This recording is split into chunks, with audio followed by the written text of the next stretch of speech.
Tēnā koutou katoa, ko Poki Tāpapa te maunga, ko te auanga te awa, ko Peng taku tipunga, ko Manchu rawa, ko Han aku iwi, no China aho, ko Roy Peng taku ingoa. So kia ora tātou. For our friends who don't, well, not in New Zealand, I'd just like to sort of first of all acknowledge a few things. So in my whakapapa, or in my blood, or in my genealogy, so I am half Manchurian Chinese and half Han Chinese, and I'm very proud of this. My mum told me this a few years back, but the Manchurians were in effect the last sort of bloodline to the Qing dynasty, so we're kind of royalty, so we're kind of I'm a big deal. No, I told my mum, I was like, Mum, look, oh, that's awesome, what do we get, like what do we inherit? She's like, well, we inherit a lot of oppression, nothing really. I'm like, oh, that's great, awesome. So my wife and I, we live in Poki Tāpapa, or Mount Roskill, with our three tamariki, our three kids, our oldest Theo, second one Annabelle, and our youngest Malachi. So, and over the years for me, Poki Tāpapa, the maunga, has been my maunga, my mountain, that I lay my roots in. Te Auanga, which is Oakley Creek, has been my river that I associate with. And Mount Roskill South is my community, my kāinga. Yeah, so in Te Ao Māori, you know, like there's a belief that who we are and our identities is effectively tied to our ancestry, is tied to the land that we stand in, and is tied to the people around us. And so I just want to acknowledge that to begin with. I also want to acknowledge, appreciate Aruna and Kai for inviting me to share with you guys. I had this really epic mentor in my early 20s who sort of told me this thing that goes, fake it till you make it. And quite often I still feel like I'm just faking it. And so, yeah, it's very exciting to be part of a forum where I get to sort of share and have a bit of a whaikōrero of our story and what you guys are up to. And last thing I want to acknowledge is that we live in really unprecedented times of no one's ever actually seen the health and the economic disruption that coronavirus has actually had effect on us and all of us. And I think now we live in a time where we are called towards greater compassion for each other, greater compassion and care for the people around us, and greater compassion and care for people who are mostly more vulnerable than we are, those who are on the margins. And so I hope you guys look after each other. Yeah, so I'm gonna get into sort of the talk. I'm just gonna share my screen so you can see. Okay, are we good? Can you guys see this? Mean, awesome. So Critical, there's a long story, but our kaupapa, or our mission as Critical, is twofold. We are here to end plastic pollution, beginning with the 252,000 tonnes of plastic that New Zealand creates and sends to landfill every single year. And we're also here to create meaningful work for the 183,000 New Zealanders who are currently unemployed or underemployed. I'm a big believer in, I suppose, in a bold and ambitious vision. And so with Critical, for us, we're deeply ambitious of becoming a billion-dollar brand so that we can use our game-changing products to create better and scale better environmental impact. And we can then use our profits to scale social impact. So the challenge for us in New Zealand is that it seems to me that every second sort of social media post, we see a level of the stats in some way or form. It gets a bit tiring. And so I only want to sort of illustrate the attention on two points. In 2018, when China stopped buying our plastic waste, New Zealand invested $29 million to New Zealand's largest privately owned recycling company, Busy Recycling. And it didn't, at the time, make a lot of sense for us because we've effectively lost our biggest buyer, and we can increase our ability to recycle more plastic products, but where's it all going to go? So the current sort of landscape in the plastics industry is that we take raw plastics, we process it into little pellets or shred them into little resins, and then as a factory, we then go and find other buyers. Who's going to buy our shit? Are you going to take it? Are you going to take it? And so we've invested effectively more capability, but we haven't solved a very crucial part of the equation, which was demand. The second thing that we actually realized, that I'm a big believer in massive challenges, or massive opportunities can come from massive challenges. And I think in the beginning of this year, AT launched a report that they've estimated that if New Zealand alone, or Auckland alone, adopted circular economy principles, so the sustainable reuse of products across all different industries, from energy to consumer products and technology. Like in Auckland, we can generate an additional $8.8 billion of revenue, which is insane.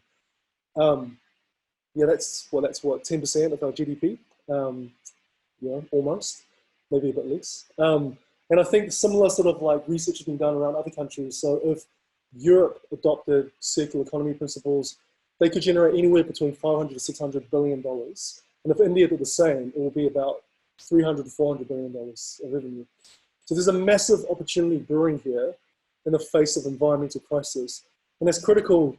We're sort of huge advocates of designing plastic waste out of our ecosystem, that we shouldn't be relying on production virgin plastics. Yet at the same time, there are approximately anywhere between 250 to 350 million tons of plastic currently in existence in the world. And the Ellen MacArthur Foundation have estimated that we can effectively, using the technology that we have now, just forever circulate 50% of that plastic that has come out of packaging to remain circular forever. So we don't really need to create new virgin plastic products or materials.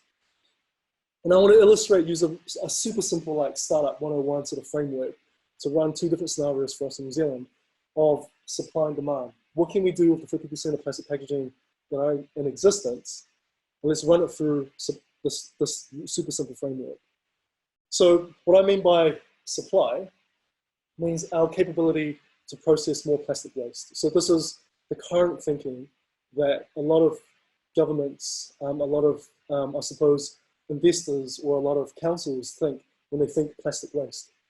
Demand takes a different stance. It takes, how do we, before we invest in our capability to supply, how do we actually invest in understanding what are the new emerging markets, or what are the customer trends that are happening so that we can actually create new markets for plastic waste. So let's lead with supply. Supply takes a full focus on investing in better factories without it paying attention to product development and new customer needs. And what it effectively means is that we run into a scenario where governments are putting in millions of dollars to create better recycling infrastructure to create effectively bigger stockpiles of plastic waste. We still have the same challenge that we had when we first started. Where do we sell the processed recycled plastics to? So instead of perhaps a plastic pollution problem, we might have bigger stockpiles of shredded or processed plastic waste that we still are yet to find a supplier for. The other challenge of this model is actually what we're seeing is that the current technology for plastics are quite extrusion heavy, which means that like recycling companies can only recycle plastics that are of, I think, at best three different grades, because the current infrastructure for recycled plastics is all extrusion molding, and you need a very sort of specific landscape towards, you need a very specific grade of plastic to be able to do so. So it actually cuts out, all the rest of plastics that we can actually work with. Leading of demand, what does that look like for us? Leading of demand takes a very different approach in that we think about what are the emergent customer needs now and into the future. It sort of tries to understand that perhaps a new consumer trend for a product that only exists in the 10% right now might be worthwhile for us to invest our time and energy in, because it could be the new normal in, say, 5 to 10 years' time. By using a human-centered design process and empathizing with customer needs. I feel like I'm preaching here to the converted here. We understand the pain points, and we find either a product that can do the job better for the customers that what they're already using, or we can find a new challenge that no one actually have thought of before. And by prototyping, iterating, and testing products of our end users, we effectively can land and arrive on a unicorn product. And say, JC and Murray begins telling their mates, and soon word of this unicorn product spread across like wildfire to their mates, their cousins, their bros, their aunties and uncles, which ultimately lead to the viability and demand for the production of better factories. And so it's critical, we're obsessed with unicorns. And after a lot of technical deliberation and consultancy and thought, we actually sort of packaged this up in a patent pending brand that we call Recycling No Sexy. Thank you. I'm here a week. That was a joke. So for us in Critical, what does it look like for us? Our value proposition is fairly simple. We provide an end-to-end brainstorm from product development to manufacturing partnership with brands. And because 83% of current commercial plastic waste is commercial, we thought it makes sense for us to begin there. We can't rely on current extrusion molding techniques. So over the last couple of years, we've been building on alternative molding technology and process to be able to process a range of plastics. And a core part of our value prop is that whatever we design, whatever we do make, it can be easily assembled and used as raw stock so that the products can be forever reused. And we call this the Product Stewardship Program for Corporate Plastics. Basically, what it means is that the companies that we work with send us their shit. We turn that shit into a lot of high-value products, and we charge them a lot more money, and they buy that back in new product form. Does that make sense? So companies send us their plastic. We work with them through a design thinking process to understand what is a product that you already use, or you could sell to your customers that's going to make sense for you, that's going to equal the weight of plastics you send to us, and then they commit to buy back 100% of the weight in new product form equal to the plastic that they send us. So that companies begin to take a responsibility over the waste that they produce. So I'll give you a few examples. Last year, Torpedo 7 approached us. They had 50,000 phased out retail plastic bags. And they had this opportunity of launching new Torpedo 7 stores. And so we did a pilot with the new Torpedo 7 shop in Newmarket. We took their plastic bags and turned it into a series of sort of products to begin with, but eventually it became a few slabs of sheet material. And then they used that product to fit out the new Newmarket store, turning it into joinery, doors, retail racks, countertops, all sorts of products. And they brought back the 50,000 bags in weight of new products that they used to fill out. The second one is, this is probably one of my favorite, but it's quite early in its infancy. We were approached by Sanford's midway through last year. So Sanford's actually has a really strong corporate responsibility to the environment. So they take the fishing nets and actually keep it in their Timaru, I think it's a Timaru site. So they actually have about a couple of hundred, they have a couple of hundred tons of fishing nets that they've been collecting and storing on site until they know that there's a product they can turn them into. So we were playing with the fishing net material, and as we were sort of molding it and playing with it, we actually realized that we can turn it into like a product that looks very similar to Pounamu. And at the end of last year, we got a call from the Department of Internal Affairs saying that like Prince Charles was interested to come and see us and what we do. So we turned it into a material and actually worked with a Māori carver to turn Critical Pounamu into Taukipo Tangata, which we then presented back to Prince Charles, who advocates for environmental sustainability and environmental change. So we created it into a series of products for them to take back. Our sort of bigger vision for this and Sanford's is actually finding finding new products that they can develop for the fishing industry. So a big problem that we're looking at tackling at the moment is, can we develop a product and a service around a new way of shipping fish that don't rely on polystyrene, and that we can use fishing nets, and that we can that volume of fishing nets we can continue to reuse forever and ever. So I'm super excited about this, and we've been getting some sort of interest and queries around creating artifacts or taonga that we're thinking about molding and creating ourselves and sell to customers. It's such an interesting story. LA Pigfoods, so they are a freight and logistics company. They move furniture, they do sort of house moving, retail moving, office moving. They create approximately one shipping container full of bubble wrap every single week, which is a crazy amount. So at the moment, because the bubble wrap is not a single separated plastic, it's often multi-layered. So there will be the bubble wrap, which is made out of LDPE combined with the meshing, which is made out of polypropylene, and then there's sort of like there's like the tape that they stick onto it and the paper that they stick onto it. So it's a bit of a nightmare for our current recycling infrastructure. We did a few runs and we did a few tests and actually realized that the material looked really beautiful. It actually looked like the Allbirds shoes, like the wool, except it's as hard as rock.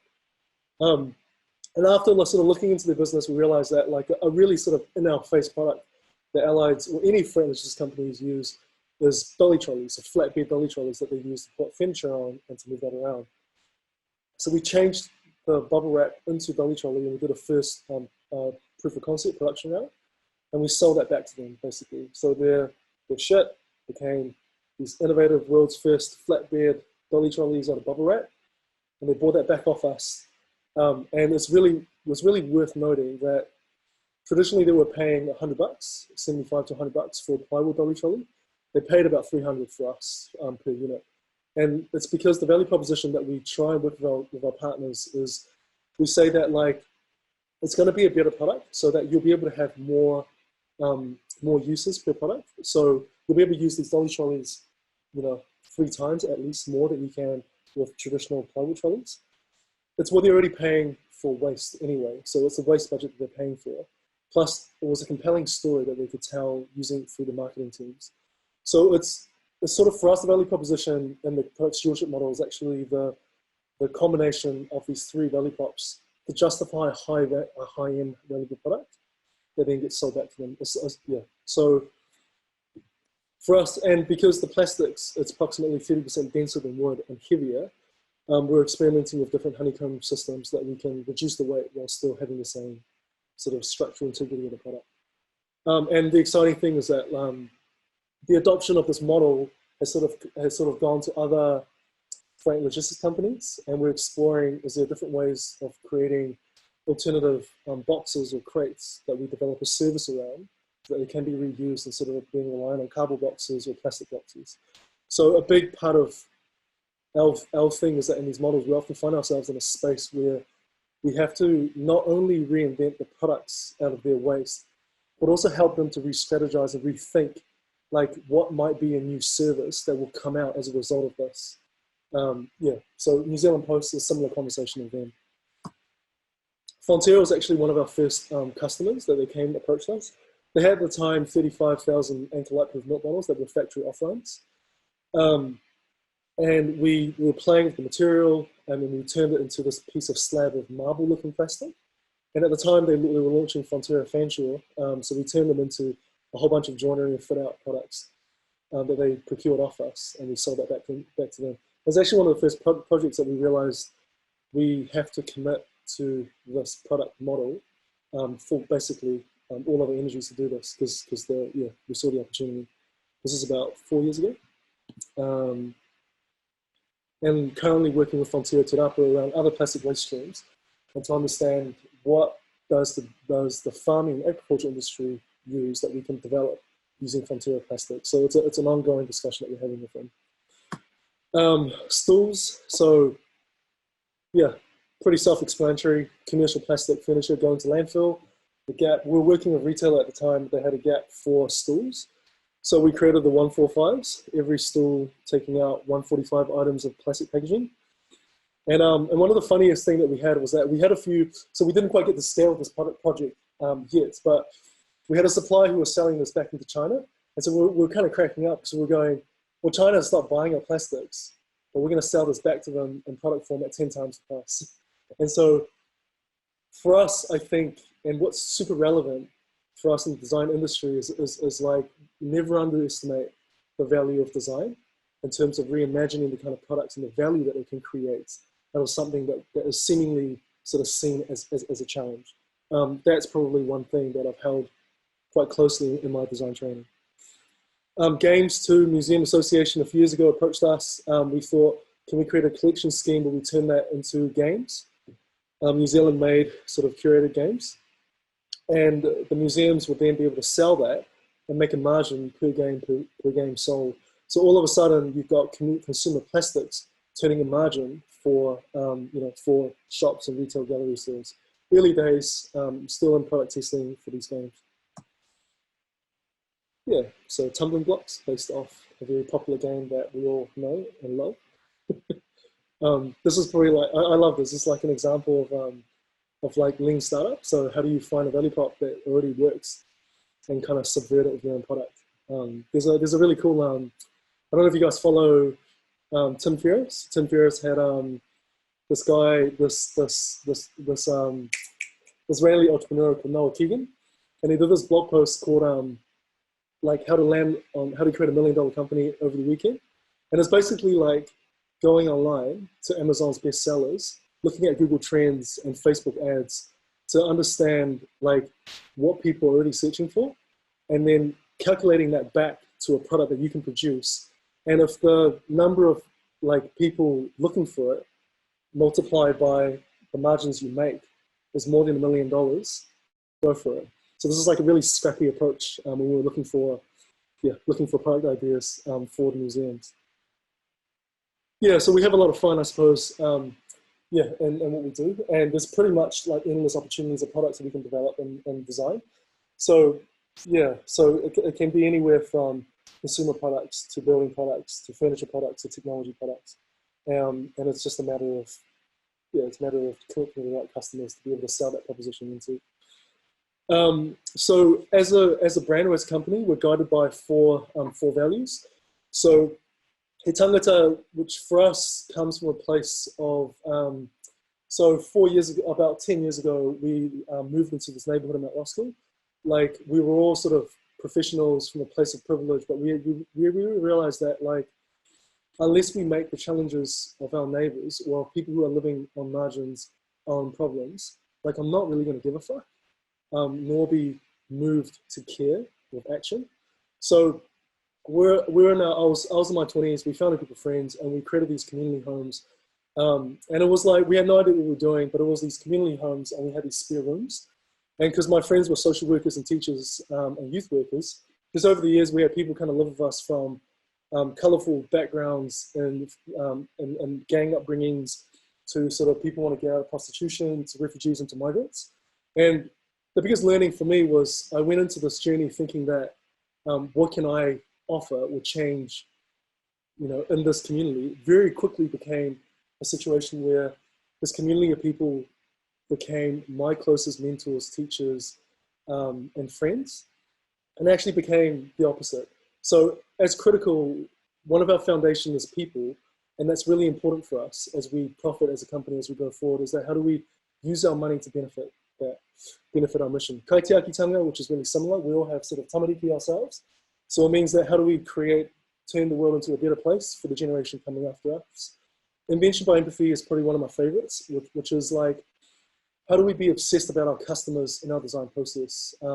This for us looks like going onto Ontario tanker rides and talking to the truck drivers and going into factory, you know, observation, basically following people home. And this isn't you know, our value. This is pretty much taken off the playbook of Silicon Valley sort of like good startup stories, which is basically following people home to understand their needs, or understand the job that they will hire a product to solve.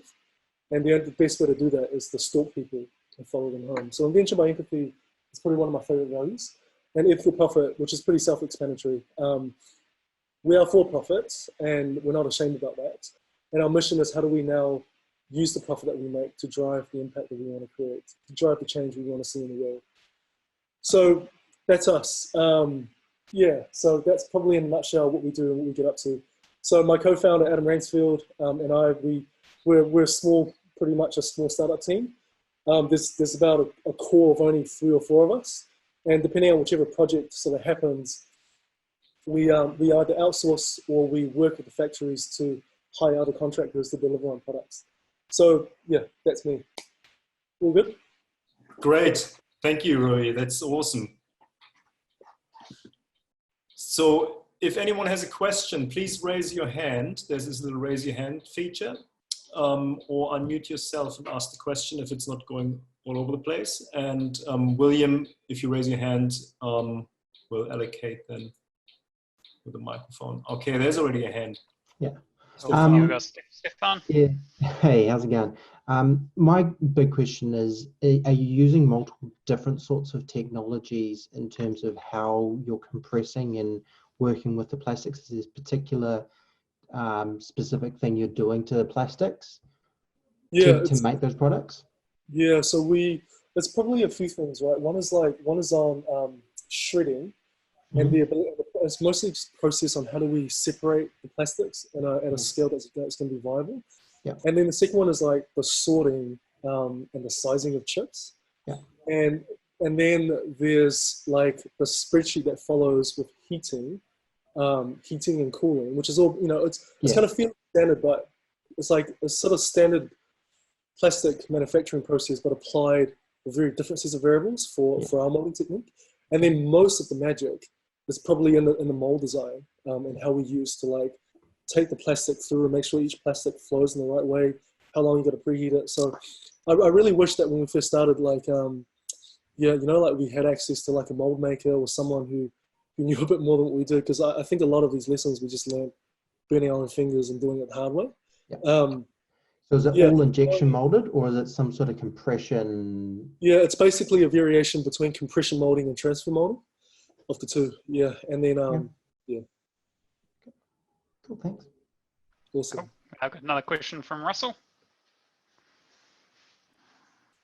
Hi, Roy. I was just following on from Stefan's. Maybe could you go into more detail about that? Like, is it basically what resolution can you get out of your molding? Like, for example, could you, like, if it's like an injection / compression kind of mold, what kind of size, or detail can you achieve? Size in terms of products? Yeah, like, for example, a pen lid might be too detailed, like, too fine, but what would be your kind of cutoff point? Like, so I'd probably say that right now, in terms of bigger products, like we've proved that, so we can create sheet material as big as the size of the mold and as big as the size of the compression bed. So right now we do sheet products. We create sheets that are 1200 by 2400. So there's that mold for bigger products. And then there's the molding technique for the smaller products, which is say like this key ring over here, or this key lock. It all depends on the mold that we end up making. So for the big ones, it's probably more compression molding, whereas for the smaller products, it's more a combination between compression and transfer molding that we create using the plastics.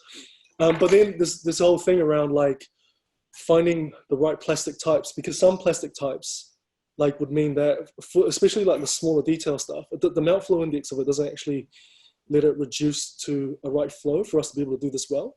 So it all depends. There's like a level of testing involved to help us to be able to get there. So the mold sort of differences for different scales kind of changes kind of slightly.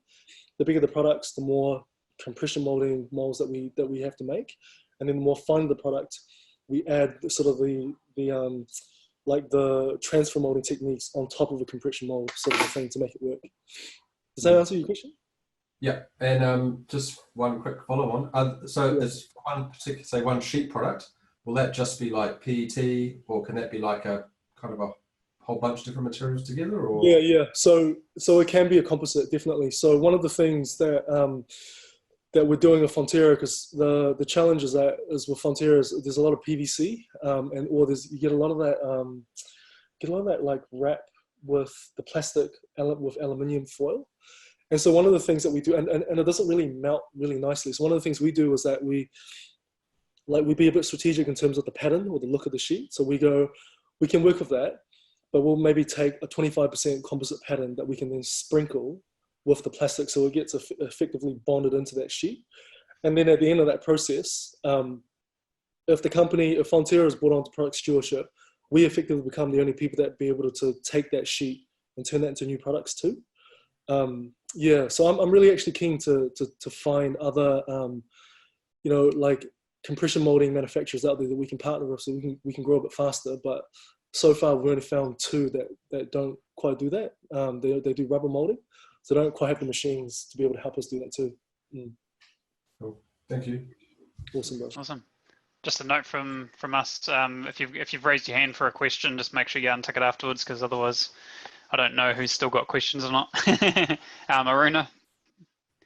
Yeah, Rui, I'm really, really impressed with the growth and your journey, and mainly the philosophy of compassion and care and employing people locally.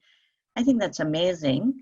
I want to hear from you, take you back to the start of your journey, and how did you manage to buy all the machinery, and how did you manage that? I mean, that initial investment is such a struggle for a lot of startups. Yeah, that's a really good question. That's a really good question. So we Google, we built it ourselves, pretty in effect. So we in day one we realized we needed a CNC machine, and commercially it was going to cost anywhere between 60 to 120, and we didn't have that money. So we basically built one. So we worked with one of my mates who, out of his garage, create kits, CNC kits, and we kind of just went together and designed like a big industrial-sized CNC machine, and then sourced all the parts from Alibaba. Pretty much it's like a car that came like piece by piece that we then built together. Yeah, so it's bootstrapped. It's probably the best way to describe it. And then oven again, we were limited by two options with like how to create an industrial oven. One is to find one that size, and pizza ovens, yeah, but it wasn't that large and it didn't quite get the accuracy and temperatures that we needed. So we found schematics for a powder coating oven that we ended up building ourselves and get the electronics in ourselves, climbing into it, putting little bolts and screws on.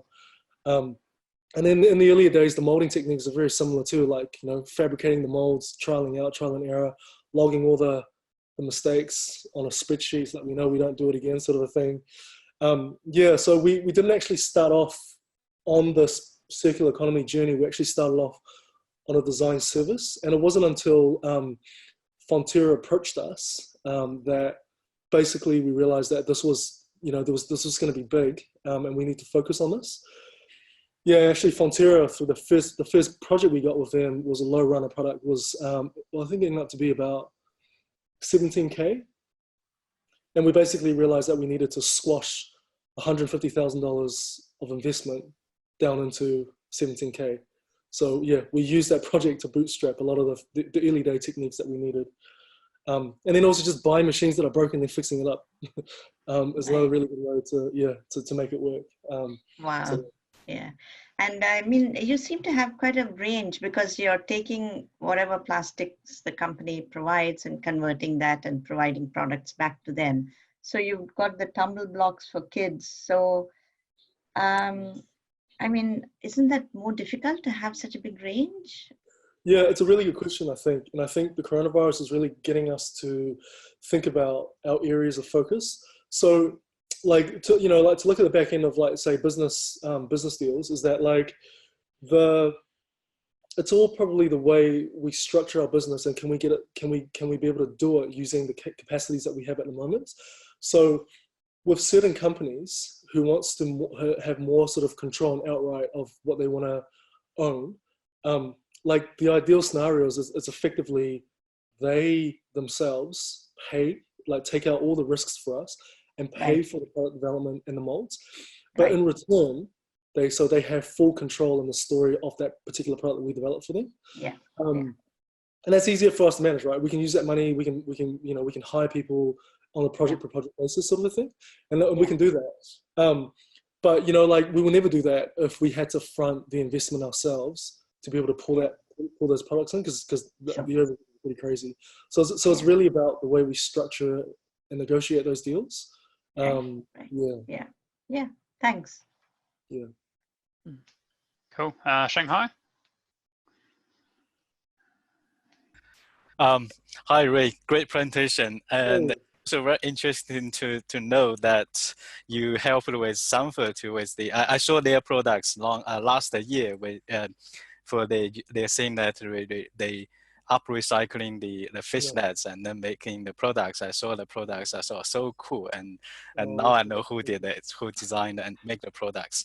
I do have a question. Is that as far as I know, for the plastic recycling, I think one of the big problem is the volume. You know, I mean, the conventional ways to recycle the plastic is that because they are recycling a large amount of the plastic, and then they're using like extrusion processing, and then making the raw materials, and then they can make a benefit from it, right?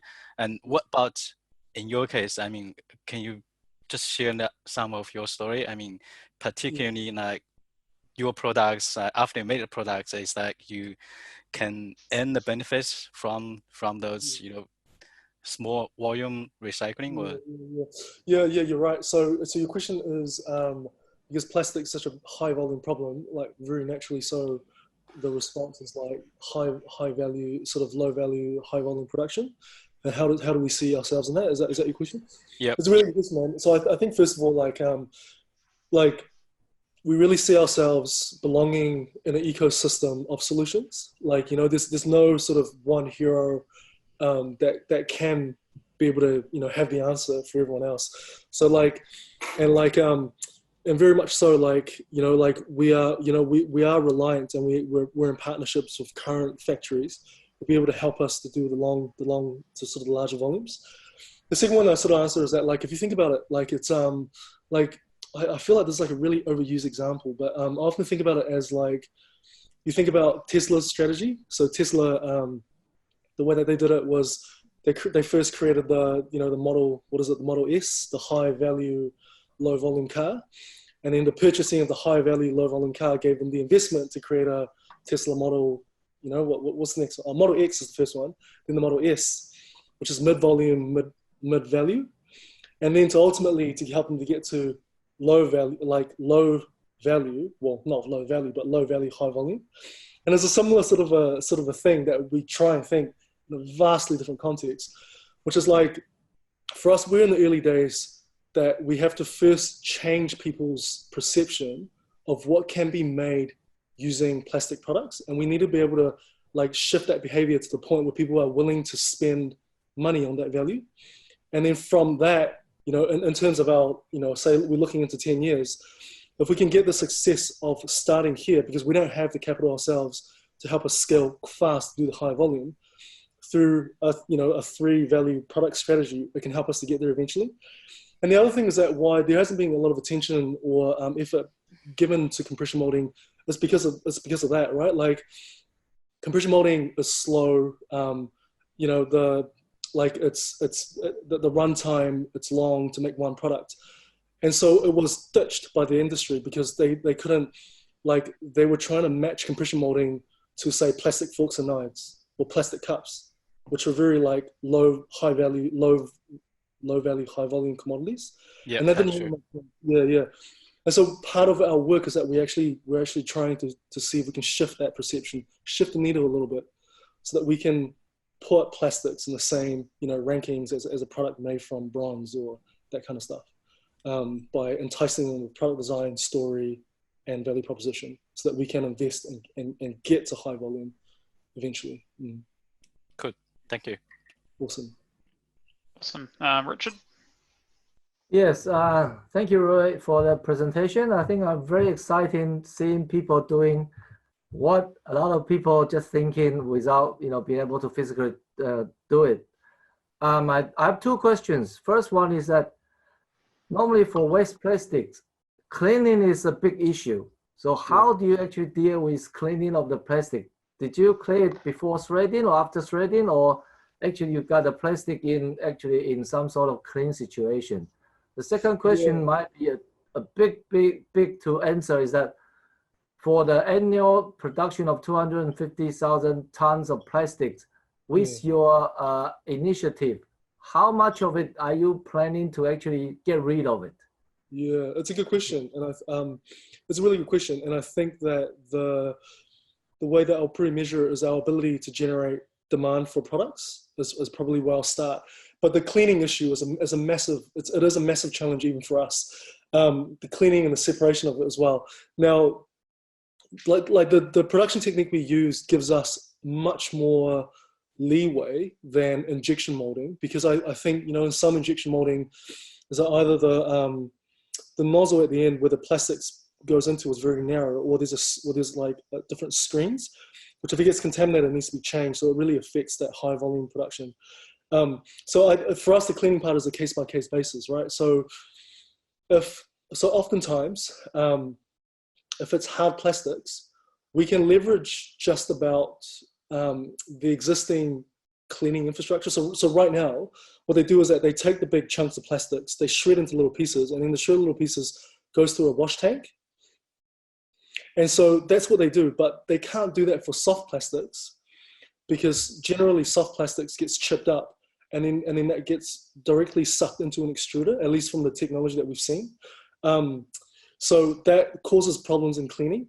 But for us, we don't really need to use pelletized plastics. We actually just use the shredded granules by itself without it being pelletized, if it makes sense. So it actually cuts off the barrier to what cleaning can stop us for some products. And the other products is that the other thing is that because the process for us don't go through an extruder, we can effectively meld and encase the plastics and all the contaminants inside the actual block of material, given that the application is right.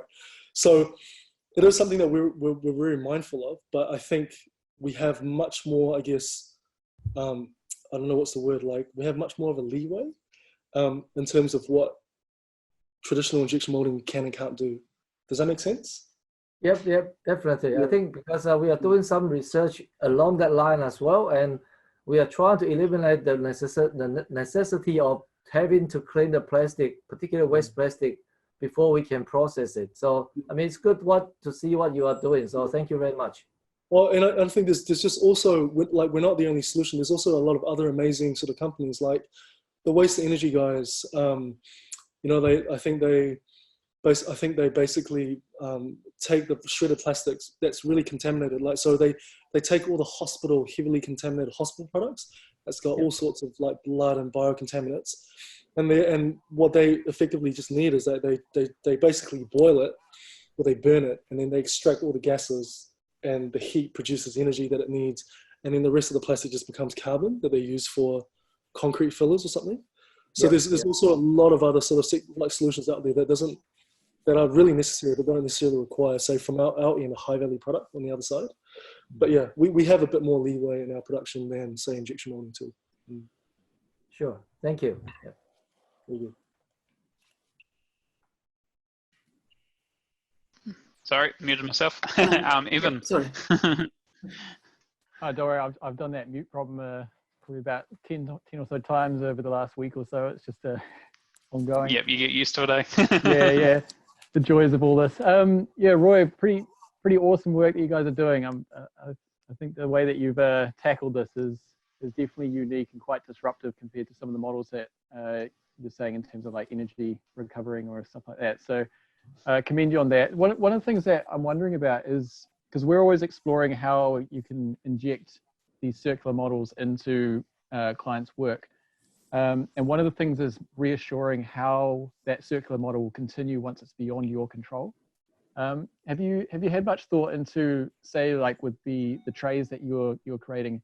Is there any way that you can ensure that maybe that plastic is going to be reintroduced or recycled again afterwards? Yeah, man. So we have ideas, but I mean and probably the short answer is that we haven't been around long enough to be able to, to be able to do the take backs and stuff. But I think this is where the service that comes with a product is really important. And so so you have a product, but you also have rethink the service that go around with it. So, and again, this is case by case. So with one example is that in the early days discussion with New Zealand Post, they're looking at how do we turn the phased out plastic, courier bags into a valuable product they can use. And there's a few sort of thoughts around that. Is around, well, one, can we create a packaging system where the box that stores the end user's goods just stay in the courier van. So the courier will take the box with them, leave the package out, and then take the box back with him himself, you know? Or, you know, are people willing, you know, again, this is a lot, we need to do a lot of customer testing to be able to validate this, is that like, can we create a credit system where, you know, people who buy, people who buy goods or ship goods effectively pay an extra credit that covers the cost of the unit, and that gets left in the house. And they want to keep it, that's fine, they bought the product. But if they don't want it, they can, you know, put it back there for the next courier person to click back with them, and then that earns them the credit back. So I think there's a lot of, and there's probably like a lot of different sort of innovative models we can think about the user products and how we can sort of go about and thinking about that. And it's really just about trying to get the companies on board to think that way as being sort of one of our challenges. Like, so that's pretty my short answer to that. Does that answer your question? Yeah, because it's always a tricky one to try to get around. I mean, we're always having these conversations about whether or not like a more sustainable product is something that lasts forever versus something that is used shortly. So I mean, in one aspect, you are getting these short lifetime products and turning them into a product that then will last several years, and then you can argue that that's as good as it's going to get, right? I mean, the very crude way that we've sort of gone about to do it is that just like by making products higher value, and people are paying more for it, the relationship between you and the product sort of changes. Like if I paid, you know, if I pay $30 for a plastic spoon, I want to gonna find fucking like 10 different uses for it before I want to chuck that away, you know, like pay $30 for it sort of thing. That's a very sort of crude way to think about it, but I think it's that like the sort of strategies or methods or services that really incentivize the return of that product is where our brains are sort of thinking at the moment. Yeah. Cool. No, nice work. It's really cool to see. Awesome, bro. Thanks, man. Awesome. I think Kai's got a question. Kai. Yes, I can't raise my hand, so that's a bit tricky. Hey, I actually have two questions. So one question is, one of the biggest sectors in New Zealand is the building sector. Have you looked into the building sector a little bit as well? And they are actually the biggest waste producers as well. So it's a very tricky. Yeah, I think like it's probably like one of my flaws as like a founder is that I can just be so overwhelmed by a lot of good ideas, and I just want to pursue them all at the same time. And it's like, you know, like holding seashells in your hands, and then you kind of fumble and drop everything. Sure. And I think that like, but over the years we've had a lot of interest from designers and architects and stuff who wants to use our product for shop fit outs. And I haven't been traditionally that keen on that, but I think this year my stance on that is changing slowly. So the short answer is yes, definitely. We're really keen, and you know, for us, and it's about finding the right designers who are willing to sort of spec the products. So that's very much on our radar. The challenge now to the next level of adoption would be that like the barriers to entry to creating a building product is really high. So because you got to pass certain standards, you got to pass different regulatory things. So it effectively just means that, you know, if we right now our products in the building industry, you know, they're effectively decorative or non-structural or not fire rated sort of a thing. And in order for us to get there, like our strategy will have to shift towards, you know, like locking in with our supply chain a consistent mix of products that we can prove that we can deliver that on, and then put that through a series of testing to be able to do that done. And we might have to do, you know, add additional things to the plastic waste to make sure that it passes compliance tests. So it's just more investment from our side. And I think it will come in more of So there's a really good quote by this guy called Gary Keller. It's really helpful that he goes like, what's the one thing that you can do, and that by doing it will make everything else simpler or irrelevant? So that's probably the thing that's always on top of my mind. What is the one thing? What is the one product that I can do? What is the one thing that I can do today that's going to make everything else relevant? Yeah. Because I was thinking about installation and things like that coming from Germany. Installation is not a big thing here, but there's such a big market for it, I think, and a big opportunity, and like giving back to the community, since you're doing that as well. And that leads up to my next question, actually. I know we're running out of time, is that you actually involving the community quite a bit, and it's quite interesting. You didn't really talk much about it, how you do it, but it sounds like you're actually involving also a lot of non-designers through, and therefore there's a lot of exchange happening between people who actually are not so exposed to design. And I guess there are a lot of very interesting ideas coming up because of that, because people are not even trained in design, and therefore very different ideas come up. Yeah, well, I mean, that's a beautiful thing about design thinking. And I think that, like, I'm a firm believer in that people who are closest to the problem are also closest to the solution. And so it really depends on which problem that we're trying to tackle as designers, and then really, you know, not like really authentically partnering alongside, you know, the stakeholders who this problem affects them on a daily basis. And I think, I mean, this is probably pretty standard for all of us designers, but yeah, I think that thing around partnership and that thing around understanding what expertise is probably one of the reasons why I think I sort of moved away from the architecture industry at quite an early sort of earlier stage. Yeah, yeah, and I think that, yeah, and I think that, like, and if you look at, I suppose, like, if you look at like the other thing about what innovation is that, like, innovation is really just the bringing together of two really divergent schools of thought or understandings and trying to make that work into something new. And that's all there is. And I think that what better way is there to honor everyday people into, you know, our design practice, and just constantly asking ourselves, what can we learn from this person? Like, what is this person teaching me? Yeah, so I mean, I suppose for me, like, the community journey was very sort of heavily involved in the early days of Critical, where, you know, for us, like, when we were running a service-based approach, it was acknowledging that the experts, if we're thinking about the future of education, was young people themselves, and not, you know, young people from different demographics, from Pacifica to wealthy to lower class, you know, like, or the more materially deprived, and then to be able to really authentically listen and then to hear them and to embed that into how we approach the design of services and products. Yeah, so it's definitely more so than now. Yeah, I suppose, I don't know if that answers your question, but I feel like that's a bit of an abstract answer, but yeah. And one last question I have is, do you actually, because it's interesting, like, you are using recycled products, you're recycling plastics.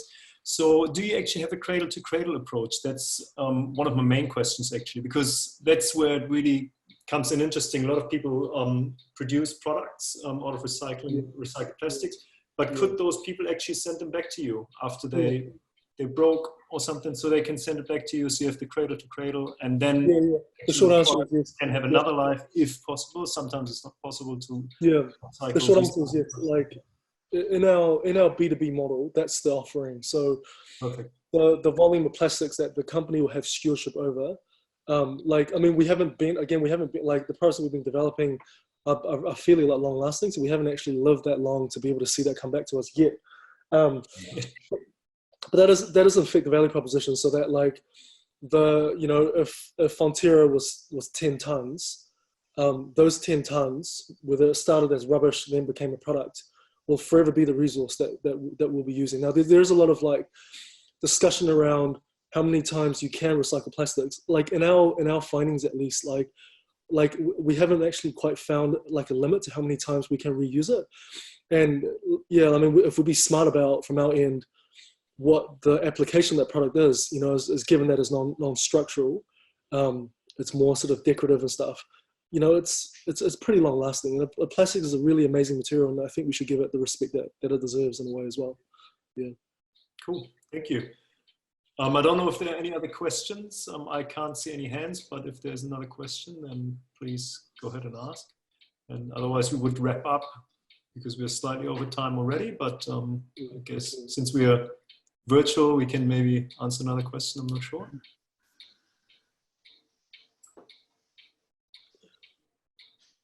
No? Really okay.